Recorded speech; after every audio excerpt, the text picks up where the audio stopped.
I press the phone to my ear, turning slightly away from the crowd, my free hand coming up to cover my other ear, so I can hear better over the noise of the reception. For a moment, there's only silence on the other end, a silence so complete that I almost think it's a wrong number, a mistake, a pocket dial. Hello, I say, my voice barely above a whisper, and then I hear it, a voice, not a voice I recognize, but a voice that carries such urgency, such desperate intensity, that my blood runs cold. Stop this wedding. Immediately. For words. For simple words that shatter my entire world like a stone through glass. I freeze. My entire body goes rigid, every muscle tensing, my heart lurching in my chest like it's trying to escape. The glass of champagne nearly slips from my fingers. I can feel the blood draining from my face, can feel a cold sweat breaking out across my skin, despite the warmth of the crowded hall. What? I manage to choke out. Who is this? But there's no answer. Just breathing on the other end of the line, heavy and labored, like someone who's been running or crying or both. And then, before I can speak again, before I can demand answers or explanations or anything that might make sense of this nightmare, the line goes dead. The dial tone sounds in my ear, harsh and final. I pull the phone away, staring at the screen with wide, disbelieving eyes. Call ended. Unknown number. As if it never happened. As if those 4 words weren't just spoken, weren't just burned into my brain with the intensity of a brand. Stop this wedding. Immediately, around me, the reception continues. No one has noticed anything wrong. No one sees the way I'm standing here, rooted to the spot, my face pale and my hands shaking. The music swells. Someone laughs. A camera flash goes off. My daughter is dancing now, her new husband's hand on her waist, both of them spinning in circles, lost in their own perfect bubble of happiness. But I'm lost too, lost in a different way, lost in a maze of fear and confusion, and questions that multiply with every passing second. Who was that? Who would call me on my daughter's wedding day with such a demand? Stop this wedding. Why? For what reason? What could possibly justify such a drastic, desperate plea? My mind races through possibilities, each one more terrifying than the last. Is there something wrong with the groom? Something I don't know. Some dark secret that this unknown caller is trying to warn me about? I've done my research. Of course. I've asked questions, done background checks discreetly but thoroughly. He seemed clean. He seemed good. He seemed worthy of my daughter. But what if I miss something? What if there's something lurking beneath the surface, some terrible truth that I fail to uncover? What if this man my daughter just married is not who he claims to be? Or maybe it's not about him at all. Maybe it's about my daughter. Maybe she's in some kind of danger that I'm not aware of. Maybe someone is trying to protect her, to save her from something. But from what? From whom? Or, and this thought makes my stomach twist, maybe it's all a sick joke. Maybe someone thinks this is funny, thinks it would be amusing to terrorize a father on his daughter's wedding day. There are cruel people in this world, people who take pleasure in others' pain. Maybe this is just that, a prank, a twisted, horrible prank. But it didn't sound like a joke. That voice on the phone, those 4 words delivered with such urgency, such desperate intensity, that wasn't the voice of someone playing around. That was the voice of someone who meant every syllable, who believed with absolute conviction that this wedding needed to stop. I need to move. I need to do something. I can't just stand here holding this champagne glass like nothing's happened, like my entire world hasn't just been turned upside down. I set the glass down on the nearest table, my hand shaking so badly that some of the champagne sloshes over the rim. I excuse myself, mumbling something to the people nearby, not even sure what I'm saying, not caring if they understand. I push through the crowd, heading for the doors that lead out to the terrace. I need air. I need space. I need to think, to process, to figure out what the hell just happened and what I'm supposed to do about it. The terrace is cooler, quieter. The music from inside is muted out here, filtered through the glass doors into something distant and dreamlike. I can still see the reception through the large windows, my daughter laughing, my wife chatting with relatives, the groom shaking hands with his groomsmen. It all looked so normal, so perfect, so completely oblivious to the chaos churning inside me. I pull out my phone again, staring at the call log. Unknown number.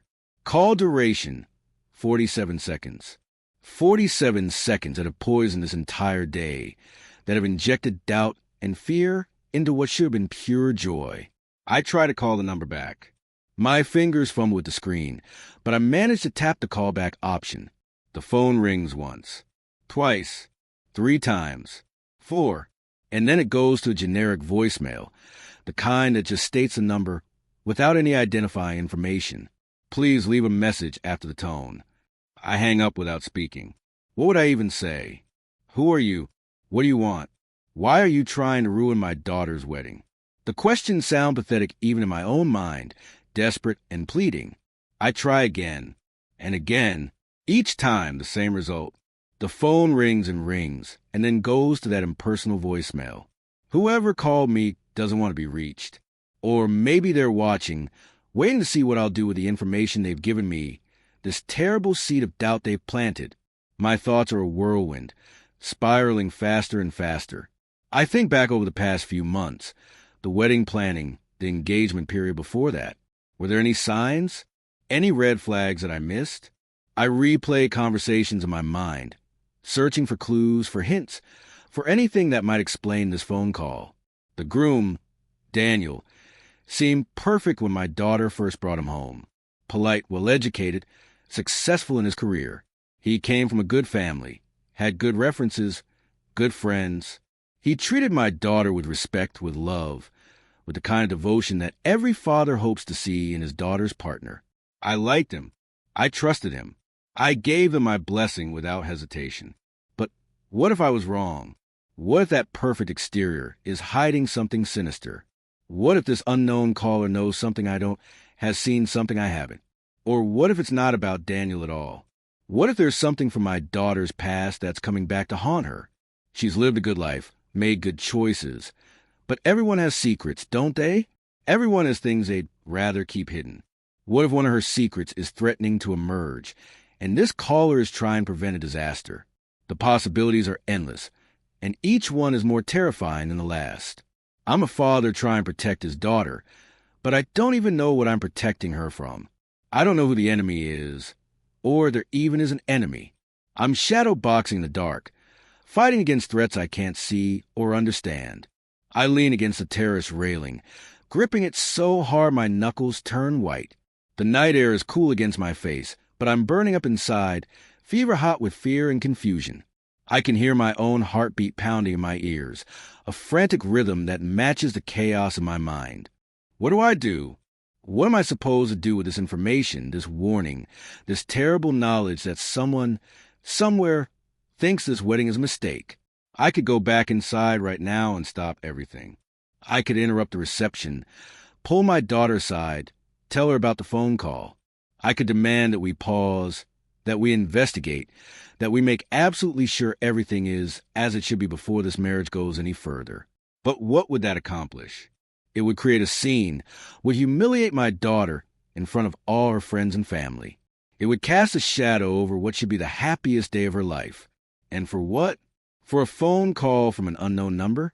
4 words spoken by a voice I don't recognize? She would never forgive me. My wife would never forgive me. Hell, I would never forgive myself for destroying this day based on nothing more than a mysterious phone call that'd be anything. A prank, a case of mistaken identity, a wrong number. But what if it's not? What if it's real? What if there really is some terrible reason to stop this wedding, and I ignore it, and something awful happens? What if I have the chance to prevent a disaster, and I choose not to act, and I have to live with the consequences for the rest of my life? I'm torn between 2 impossible choices, each one carrying its own burden of potential regret. Do I trust this unknown caller and risk destroying my daughter's happiness for nothing? Or do I ignore the warning and risk allowing something terrible to unfold? I think about my daughter, about the little girl she used to be. I remember teaching her to ride a bike, holding the back of her seat as she wobbled down the sidewalk, her voice high and frightened as she called back to me, "Don't let go, Daddy." Don't let go. And I didn't. I held on until she was steady, until she was ready, and only then did I release her to fly on her own. I remember her first day of school, how she clung to my leg in the classroom doorway, tears streaming down her face. "Don't leave me," she sobbed, and it broke my heart to walk away. But I knew I had to. I knew she had to learn to be brave without me. I remember her first heartbreak, when she was 16 and some stupid boy broke up with her. She cried in my arms for hours, and I wanted to find that boy and make him understand what he'd thrown away. But instead I just held her and told her that she was amazing, that she deserved better, that someday she would find someone who truly appreciated her. And then she met Daniel, and she was happy again, happier than I'd ever seen her. She glowed when she talked about him, her whole face lighting up with joy.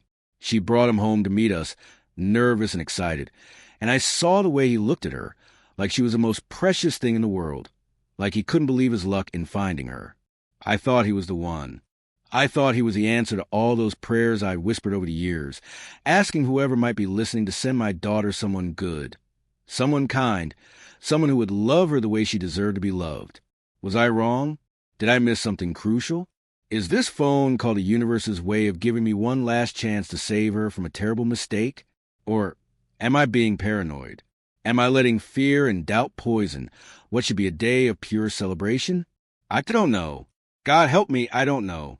I pull out my phone again, staring at the screen like it might suddenly reveal all the answers I'm desperately seeking. The unknown number sits there in my call log, taunting me with its mystery.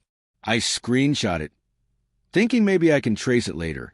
Maybe I can figure out who called and why. But even as I do it, I know it's probably futile. Anyone who wants to remain anonymous in this digital age has plenty of ways to do so. Inside, through the windows, I can see that people are starting to look for me. My wife is scanning the crowd, her brow furrowed with concern. The best man is holding a microphone, probably ready to introduce me for my speech. The speech I'm supposed to give, the words I've carefully crafted to honor my daughter on her special day. How can I give that speech now? How can I stand up there and talk about love and happiness and new beginnings when my mind is consumed with doubt and fear? How can I smile and raise my glass and toast to their future when I don't even know if there should be a future to toast to? But I have to. I have to pull myself together, have to put on a brave face, have to be the father my daughter needs me to be in this moment. I can't let a mysterious phone call, however disturbing, ruin this day for her. Not without more information. Not without proof that there's actually something wrong. I take a deep breath, trying to steady myself, try and calm the frantic beating of my heart. The cool night air fills my lungs, and I force myself to think rationally, to push aside the panic and focus on logic. The most likely explanation, I tell myself, is that this is a case of mistaken identity. Someone called the wrong number, meant to warn a different father about a different wedding. It happens. In a world of billions of people and countless weddings happening every day, it's not that far-fetched to think that someone could have dialed incorrectly, could have reached me instead of whoever they were actually trying to contact. Or maybe it was a prank after all. Maybe someone from Daniel's past or my daughter's past thought it would be funny to cause chaos on their wedding day. Some people have a twisted sense of humor, derive pleasure from causing pain and confusion. It's sick, but it's possible. These explanations are comforting. They're rational. They make sense. And yet, even as I try to convince myself that one of them must be true, I can't shake the feeling of dread that has settled in my gut like a stone. That voice on the phone, the urgency in those 4 words, it felt real. It felt important. It felt like a warning that I ignore at my peril. I'm still standing here on the terrace, frozen with indecision, when the door opens behind me. I turn to see my wife stepping out, her elegant dress rustling softly, concern etched across her face. "There you are," she says, her voice gentle but worried. "Everyone's looking for you. It's time for your speech. Are you okay? You look pale." I want to tell her. God, how I want to tell her about the phone call, to share this burden, to ask her what she thinks I should do. But when I open my mouth, different words come out. I'm fine. I lie. Just needed a moment. The emotion of the day, our little girl, all grown up, She smiles, understanding, and takes my hand. I know. It's overwhelming, isn't it? But it's a good overwhelming. She's happy. She's found someone wonderful. This is what we've always wanted for her. Is it? Is Daniel wonderful? Or is there something lurking beneath the surface? Some terrible truth that I'm about to allow my daughter to bind herself to? But I can't say any of this. Not now. Not without sounding crazy. Without ruining everything based on nothing more than a mysterious phone call. So I squeeze my wife's hand and let her lead me back inside, back into the warmth and light and noise of the reception, back into performance I need to give. The best man hands me the microphone, and suddenly I'm standing in front of hundreds of people, all of them looking at me expectantly, all of them waiting to hear what the father of the bride has to say on this momentous occasion. I look at my daughter. She's beaming at me, her eyes shining with happiness and love. Daniel has his arm around her waist, and they look perfect together, like two pieces of a puzzle that were always meant to fit. But what if they're not? What if this perfect picture is hiding something dark, something wrong? I clear my throat, and the room falls silent. Everyone is watching me, waiting. My prepared speech is in my pocket, but suddenly those carefully crafted words seem hollow, meaningless. How can I talk about love and trust and forever when my own heart is screaming with doubt? And yet, I have to, for my daughter, for this day that she's dreamed of, for the happiness that's radiating from her face. So I begin to speak, and somehow the words come. I talk about watching her grow up, about the pride I feel in the woman she's become. I talk about welcoming Daniel into our family, about the joy of seeing them together. I make jokes that land, that cause ripples of laughter through the crowd. I get choked up at the right moments, letting my genuine emotions show through. But all the while in the back of my mind, that voice keeps echoing. Stop this wedding. Immediately, for words that have burrowed into my brain like parasites. Feeding on my fear, growing larger and more terrified with each passing moment. I finish my speech to applause, to cheers, to my daughter wiping tears from her eyes as she mouths, "I love you," across the room. And I smile and I raise my glass and I toast to their happiness, their future, their forever. But inside I'm dying. Inside I'm screaming. Inside I'm being torn apart by the weight of the secret knowledge, this terrible burden that I carry alone. The reception continues. People dance, eat, drink, celebrate. I go through the motions, playing my role as a proud father, accepting congratulations, making small talk. But I'm not really there. I'm somewhere else, lost in a labyrinth of fear and uncertainty. I watch Daniel throughout the evening, studying him with new eyes, looking for any sign that something is wrong. But he's the same as he's always been, attentive to my daughter, polite to the guests, seemingly genuine in his happiness. If he's hiding something, he's doing a damn good job of it. I watch my daughter, too, searching her face for any hint of doubt, any shadow of concern. But there's nothing. She's radiant, glowing with joy, completely and utterly happy. She has no idea that her father is slowly unraveling, that doubt is eating away at him like acid. The father-daughter dance comes, and I take my daughter's hand and lead her onto the dance floor. The band plays Butterfly Kisses, and as we sway together under the lights, I feel tears streaming down my face. She thinks they're tears of joy, of a father letting go of his little girl. And maybe they are, in part, but they're also tears of fear, of confusion, of the terrible uncertainty that's consuming me. "I love you so much, Daddy," she whispers in my ear as we dance. "Thank you for everything. For this day, for raising me, for loving me. I'm so lucky to have you as my father. And I want to protect her. That's all I've ever wanted. From the moment she was born, to keep her safe, to shield her from harm, to make sure nothing bad ever touches her. But how can I protect her when I don't even know what I'm protecting her from? How can I keep her safe when the threat is invisible, unknown, possibly not even real?" The dance ends, and she kisses my cheek and returns to her husband. Her husband. The word still sounds strange, foreign, weighted with implications I'm not ready to face.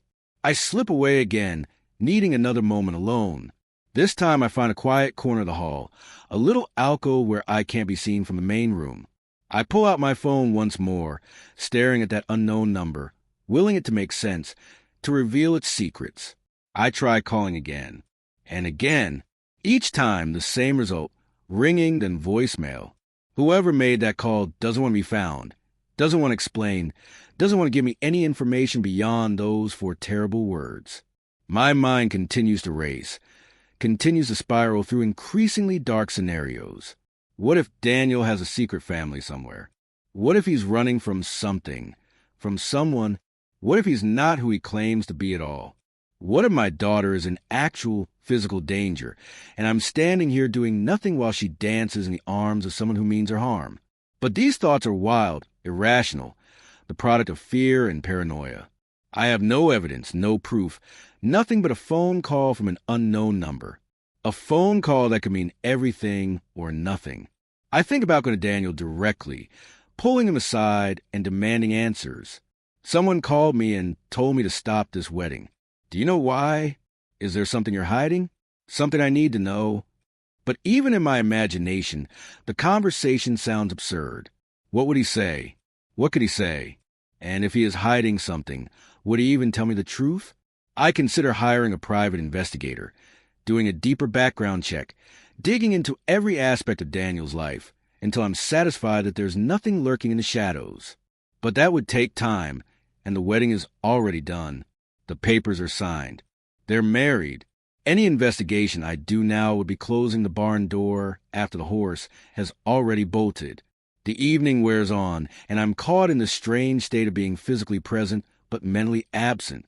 I shake hands, accept compliments on my speech, pose for photographs. But it's all automatic, robotic. My real self is trapped in this nightmare of uncertainty, this prison of doubt. I watch the couple cut their cake, feeding each other with playful smiles. I watch them kiss under the archway of sparklers. I watch them prepare to leave for their honeymoon, my daughter's laughter ringing out as she throws her bouquet into the crowd of eager bridesmaids. And through it all, that voice echoes in my mind. Stop this wedding. Immediately. But it's too late, isn't it? The wedding is over. They're married. Whatever warning that unknown caller was trying to give me, whatever disaster they were trying to prevent, if it was real at all, it's already happened. The moment has passed. The door is closed. Unless this is just the beginning, unless whatever the caller was warning me about hasn't happened yet, is still waiting in the future, a ticking time bomb that I've allowed to remain armed by my inaction. My daughter comes to hug me goodbye, her eyes sparkling with excitement about the honeymoon, about her new life, about all the adventures ahead. And I hold her tight, probably tighter than I should, not want to let go, want to keep her here where I can see her, where I can protect her. I'll call you when we land, she promises, and then she's gone, swept away in a flurry of well wishes and thrown rice, Daniel's hand clasped firmly in hers as they run toward the waiting car. I stand there watching until their car disappears into the night, until the taillights fade to nothing, until all that's left is the empty driveway and the slowly dispersing guests. My wife comes to stand beside me, slipping her hand into mine. It was a beautiful day, she says softly. Everything was perfect. Was it? Was it perfect? Or did I just make the biggest mistake of my life by allowing this wedding to continue? By ignoring that phone call? By choosing my daughter's immediate happiness over her long-term safety? I don't know. I may never know. And that uncertainty, that not knowing, is going to haunt me for the rest of my life. The hall is emptying now. Guests trickling out in small groups, the cleanup crew beginning to gather empty glasses and plates. The music has stopped. The lights are dimming. This magical, terrible day is coming to an end. I pull out my phone one more time, looking at that unknown number. I press the callback button, knowing already what will happen, but unable to stop myself from trying. The phone rings. Once, twice, 3 times. And then, to my shock, someone answers. Hello. It's the same voice from before, but calmer now, less urgent, almost resigned. Who are you? I demand, my voice barely above a whisper. Why did you tell me to stop the wedding? There's a long pause, and I can hear breathing on the other end of the line. Finally, the voice speaks again. I was trying to save you from making the same mistake I did. But I see I'm too late. The wedding is over, isn't it? Yes, I say, my heart pounding. They're married. They just left for their honeymoon. Now tell me, what mistake? What are you talking about? Another pause, longer this time, and then the voice says something that makes my blood run cold. I'm calling from 7 years in the future. 7 years from tonight. And I'm you. The phone slips from my fingers, clattering onto the pavement. I stare at it lying there, the call still connected, that voice still speaking, but I can't hear the words anymore over the roaring in my ears. This can't be real. It's impossible. Time travel. Future selves calling the past. These are things from science fiction, from movies, not from real life. This has to be a sick joke, an elaborate prank. Someone who's done their research and knows how to push my buttons. But even as I try to rationalize it, try to find a logical explanation, a part of me, a deep primal part, recognizes something in that voice. Something familiar. Something that sounds impossibly like an older, more broken version of myself. I snatch the phone back up, pressing it to my ear. What are you talking about? This is insane. This is impossible. I know how it sounds. The voice says, and yes, now that I'm listening, now that I'm not consumed with panic, I can hear it. The subtle similarities to my own voice, aged and roughened by whatever the future has brought. I didn't believe it either when it first happened, but it's real. And I'm calling to warn you about what's coming, about what will happen if you don't stop that wedding. But I can't stop it. I say, desperately, it's already done. They're married. You're too late. I know. The voice is heavy with sorrow, with regret so profound it's almost palpable. I tried to call earlier, tried to reach you before the ceremony, but something went wrong. The connection was weak. I could only get through now, and by now it's too late. Just like it was always going to be too late. Tell me what happens. I demand, if you're really me from the future, tell me what I need to know. What goes wrong? What am I supposed to be stopping? The voice is quiet for so long that I think the connection has been lost again. But then it speaks, and the words that come through are filled with such pain, such anguish, that they cut straight through to my soul. In 3 years, Daniel is going to have an affair. Your daughter will find out, and it will destroy her. The divorce will be messy, brutal. She'll lose her job because she can't function, can't focus on anything except her pain. She'll spiral into depression, start drinking, and one night, when she's at her lowest point, when she feels like she has nothing left to live for, no, I whisper, the word barely audible. No, don't say it. She gets in her car, and she drives, and... Stop. I shout, and several departing guests turn to look at me with concern. I lower my voice, my whole body shaking. Please, stop. I don't want to hear this. But you need to, the voice insists. You need to know what's coming so you can prevent it. You need to. How? I interrupt. How am I supposed to prevent it? They're already married. The wedding is over. What am I supposed to do now? The voice sighs, a sound filled with such weariness that it ages me just to hear it. I don't know. I've been trying to figure that out for 7 years. I relive this day thousands of times in my mind, thinking about what I could have done differently, how I could have changed things. And the only answer I ever came up with was to warn my past self, to stop the wedding before it happened. But I failed at that too. I lean against the wall, my legs threatening to give out beneath me. This can't be happening. This can't be real. And yet, something in me believes it. Something in me recognizes a truth in this impossible scenario. There has to be something I can do. I say, desperation creeping into my voice. Some way to change the future, to keep her safe. Maybe, the voice says, but doesn't sound hopeful. Maybe if you watch them closely, if you pay attention to the warning signs, you can intervene before things go too far. Maybe if you're there for her in a way I wasn't. If you maintain a closer relationship, check in more often, maybe you can save her in ways I couldn't. I will, I promise, the words tumbling out in a rush. I'll do whatever it takes. I'll watch them like a hawk. I'll be there for her every single day. I'll just love her. The voice interrupts, and now it's thick with emotion. breaking with tears. Love her as much as you can, for as long as you can, because you never know when. And then, abruptly, the line goes dead. I try to call back immediately, frantically pressing the callback button, but this time there's nothing. The number doesn't even ring. It's as if it never existed at all. I stand there in the empty parking lot, the wedding hall looming behind me, my phone clutched in my trembling hand, and I feel like I'm falling, spiraling down into an abyss with no bottom. Was it real? Did I really just speak to myself from 7 years in the future? Or am I losing my mind, cracking under the pressure of watching my daughter grow up and leave home? I don't know. I can't know. But one thing is certain, everything has changed. This was supposed to be the happiest day of my life, the day I watched my daughter begin her journey into a bright and beautiful future. But now that future is clouded with shadows, dark possibilities that I can't unsee, can't unknow. I look up at the night sky, at the stars scattered across the darkness like diamonds on velvet. Somewhere out there, 7 years from now, there might be another version of me looking up at these same stars, drowning in grief and regret, desperately trying to change a past that's already written. Or maybe not.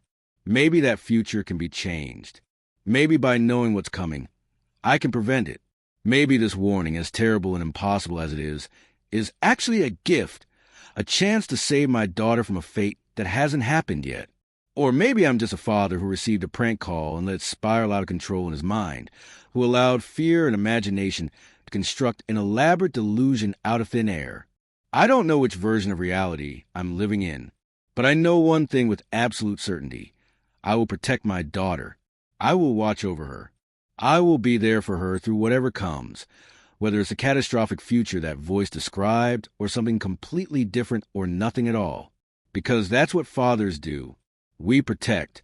We love. We stand guard against the darkness, real or imagined, seen or unseen. My wife calls my name from the doorway of the hall, asking if I'm ready to go home.